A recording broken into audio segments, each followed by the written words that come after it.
আমি পম্পা, আমার চ্যানেলে আপনাদের সকলকে স্বাগত। আজ শুভ দীপাবলি। আজকে আমি আমার চ্যানেলে রাজস্থান আর গুজরাটের পার্ট 1 প্রথম থেকে শুরু করলাম। আজকে আমি গুজরাটের একটি মন্দির দেখাবো।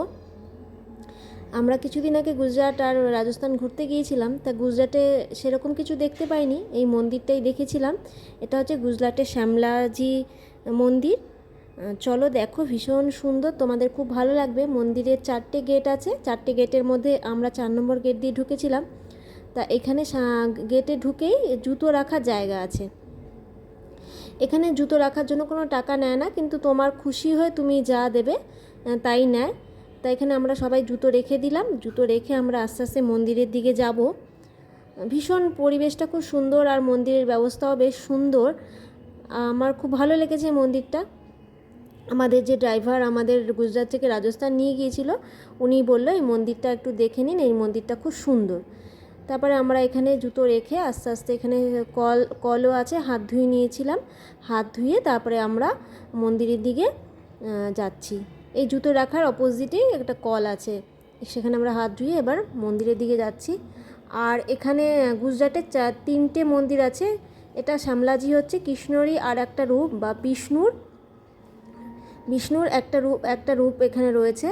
এই 3টে মন্দিরের মধ্যে এই একটা বড় মন্দির গুজরাটের শ্যামলাজি মন্দির। তা এটা হচ্ছে বাহির পথ। আর মন্দিরের এই এত সুন্দর কারুকার্য করা, কি বলবো, রামায়ণ মহাভারতের সব কথা এখানে লেখা রয়েছে। আর চারিদিকে পাহাড়, কি সুন্দর দেখুন। পাহাড়ের মাঝখানে হচ্ছে এই মন্দিরটা। তবে এই মন্দির কে বানিয়েছে না কে তৈরি করেছে কেউ জানে না, এবং মন্দিরটি কবে তৈরি হয়েছে তাও কেউ জানে না। দেখুন গাঁটা কি সুন্দর, খুব সুন্দর কারুকার্য করা। আর আমি একটু হাত দিয়ে দেখেছিলাম, পাথরগুলো এত ঠান্ডা পাথরগুলো। গুজরাটে তো খুব গরম হয়, কিন্তু এই পাথরগুলো ভীষণ ঠান্ডা। আমি একটু হাত দিয়ে দেখছিলাম, খুব ঠান্ডা। থাকে না বিশেষত্ব, মন্দিরের কিছু তো বিশেষত্ব কোথাও না কোথাও থাকেই আমাদের একটা। দেখো এখানে রামায়ণ আর মহাভারতের সব কিছু এখানে খোদাই করে মন্দিরের গায়ে কারুকার্য করে করা। চলো এবার আস্তে আস্তে মন্দিরের ভেতরে প্রবেশ করব। তবে ভেতরে প্রবেশ করে করতে পারবো, দর্শন করতে পারবে, কিন্তু ভিডিও অ্যালাউ নেই। তাও আমি একটু তখন জানতাম না, দূর থেকে একটু করে ফেলেছি। আর ভালোই হয়েছে, তোমরাও একটু দর্শন করতে পারবে। তা আমরা আস্তে আস্তে মন্দিরের দিকে উঠে যাচ্ছি। খুব পরিষ্কার পরিচ্ছন্ন, ডিসিপ্লিন একদম। ভেতরে সিকিউরিটি গার্ড রয়েছে, সিসি ক্যামেরা রয়েছে। এই যে দেবদান উঠে গেল। আর শ্যামলাজির নাম হয়েছে, বিষ্ণুর গায়ের রং যেহেতু কালো এখানে, তাই এখানে শ্যামলাজি মন্দির হয়েছে।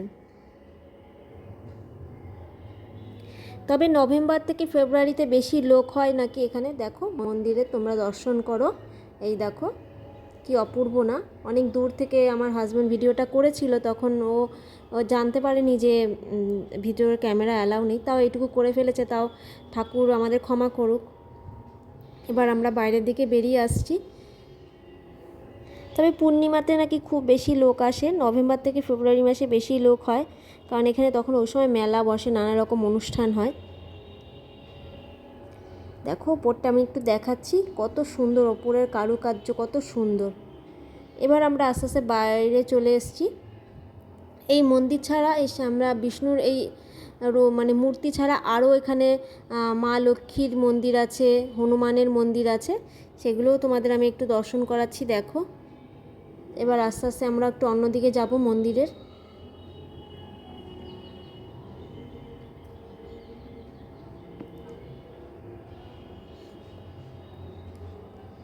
প্রত্যেকটা কারুকার্য ভীষণ সুন্দর।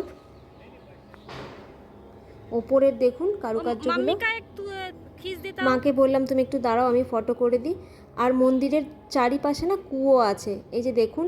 এই কুয়োগুলো অনেক বছরের পুরনো, আগে এখানে জল থাকতো, এখন আর জল নেই সবকটাতে। তবে আরও একটা কুয়ো আছে, সেটাতে আমরা জল পেয়েছিলাম। ওখানে হাঁড়িও দেখতে পেয়েছিলাম, মনে হয় ওখান থেকে এখনও জল তোলা হয়।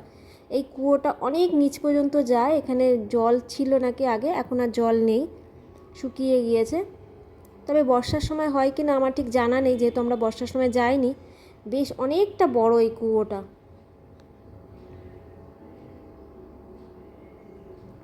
রাজস্থান গুজরাটে আগে তো খুব প্রচুর জলের কষ্ট ছিল, তখন মনে হয় এইভাবে কুয়ো করে করে জল সংরক্ষণ করে রাখা হতো। এবার আমরা অন্য আর একটা মন্দিরে যাচ্ছি।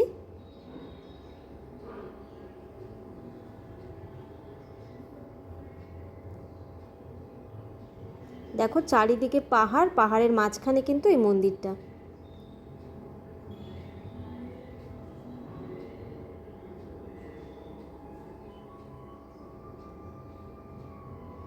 ভেতরের পরিবেশ কিন্তু ভীষণ ভালো। আর এখানে পূজারীরা থাকে, পূজারীদের পুজো দিলে পূজা করে দেয়। ওই বিষ্ণু মন্দিরের আর একটা এখানে রেখেছে। অনেক সময় হয়তো ভিড় হয় মেন মন্দির, বা অনেক সময় অনেক কারণে মেন মন্দির বন্ধ থাকে, তখন এই মন্দিরটা খোলা থাকে। দেখুন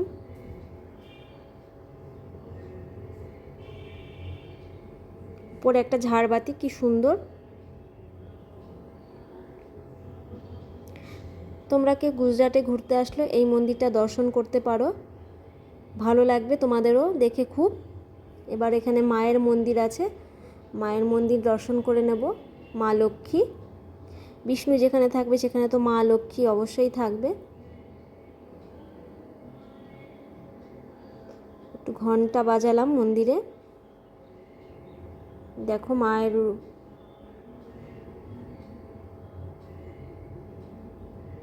গণেশ রয়েছে একদিকে।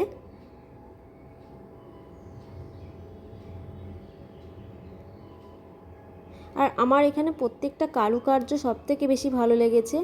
এত সুন্দর কারুকার্য করা, এত সুন্দর। গুজরাটের এই দিকটা দেখো কত সুন্দর না, গুজরাট আর মানে রাজস্থানের প্রতিটা জিনিস খুব সুন্দর কারুকার্য করে করা। আর এই মন্দিরে আবার কিছু কাজ করছিল এরা, রক্ষণাবেক্ষণের কাজ করছিল, হয়তো দেখছিল কীভাবে কীরকম পরিস্থিতিতে আছে। যাই হোক, এইভাবেই এখানকার মন্দির সব দর্শন করলাম গুজরাটের।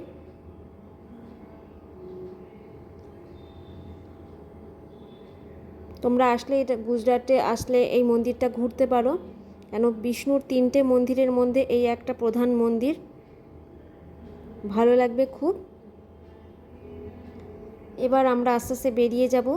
ভিডিওটা কেমন লাগলো, যদি তোমাদের ভালো লাগে থাকে তাহলে লাইক, কমেন্ট আর সাবস্ক্রাইব করে পাশে থেকো। পুরনো বন্ধুদের জানাই অসংখ্য ধন্যবাদ। আর নতুন বন্ধুরা যদি আজ চ্যানেলে নতুন হয়ে থাকো তাহলে আমার চ্যানেলটা সাবস্ক্রাইব করে পাশে থেকো। এখানে হনুমানজিরও দেখা হয়ে গেল, ওকে একটু খাবার দিচ্ছিলাম, একটু দুষ্টুমিও করছিল, একটু ভিডিও করেছি যেই তখনই চলে গেল। তবে দেখো এখানে আর একটা কুয়ো আছে, এই কুয়োতে এখনও জল আছে, জল অনেকটা নিচে কিন্তু এখনও জল আছে এই কুয়োতে। তা এখানে দেখলাম হাঁড়ি মানে কলসি রয়েছে, তার মনে হয় এখানে এখনও জল তোলা হয়। বালতি বাঁধা রয়েছে দেখলাম। আবার পরবর্তী ভিডিও নিয়ে চলে আসবো রাজস্থানের কিছু পার্ট।